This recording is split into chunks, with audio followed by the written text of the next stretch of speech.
Welcome back, guys, to my travel series of 4 trips in 30 days, continuing next with trip number 3, my favorite trip of them all, Charlotte, North Carolina. Now, first, let's get into this Airbnb. When I tell you this was one of the most beautiful Airbnbs I've stayed in a long time, like, look at all the space it had for all 4 of us staying there. Now, we were there for 4th of July weekend celebrating my friend Izzy's birthday, and look how cute her decorations came out. Now, for our first night on the town, we had dinner reservations. It was a pretty big group of us, but I have to say the food was really good and the service was really good as well for just how many of us there were. This is Izzy with her cake. So cute. And did I mention it was a cheetah themed night?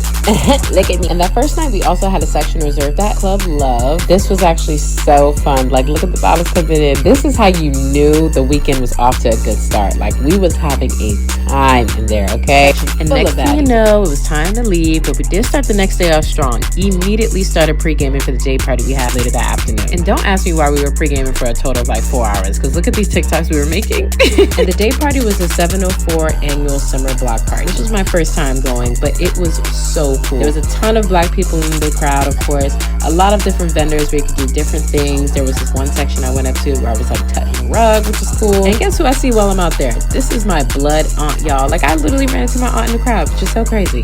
Now, fast forward to later that night. Now, Saturday night, we had a section at Penthouse. This whole night was a lot going on, okay? You see this? This should have told you that there was a lot going on. But in the bestest of ways. You look around, there's ass shaking, bottles coming, hookah blowing. And guess what? It didn't stop there. After we left there, we headed to a strip club. I believe the strip club was Onyx, but I'm not gonna lie, we went to 2 different strip clubs, so don't quote me on that. Like, y'all see this money? Mind you, your girl didn't have to spend a dime, okay? But I was definitely high. I'm trying to multitask, as you can see in this clip, by holding the money and the fan. Yes, girlies, get it. But again, all that matters to me is I look over and I see my friend Izzy having the time of her life. So I consider that a night well done. I had to make sure I got some wings too before I left the club. See how you thought the plans were done, right? No. Next day, we wake up and we go to brunch at Tattoos and Booze. They literally do tattoos in this shop where you're getting brunch. Tell me that's not crazy. Ain't gonna lie, these are probably the best shrimp baguettes I've had in my life. So this was a great warm-up for yet another day party. Not gonna lie, I think this event was invite only though, so I really couldn't tell you who hosted it. But what I loved about it is that all the drinks and all the food were complimentary. Didn't have to pay for anything. The hookah you did have to pay for, but child, I never mind paying for that wherever I go. And as luck would have it, guess who else I convinced to come outside? Yes, my aunt again.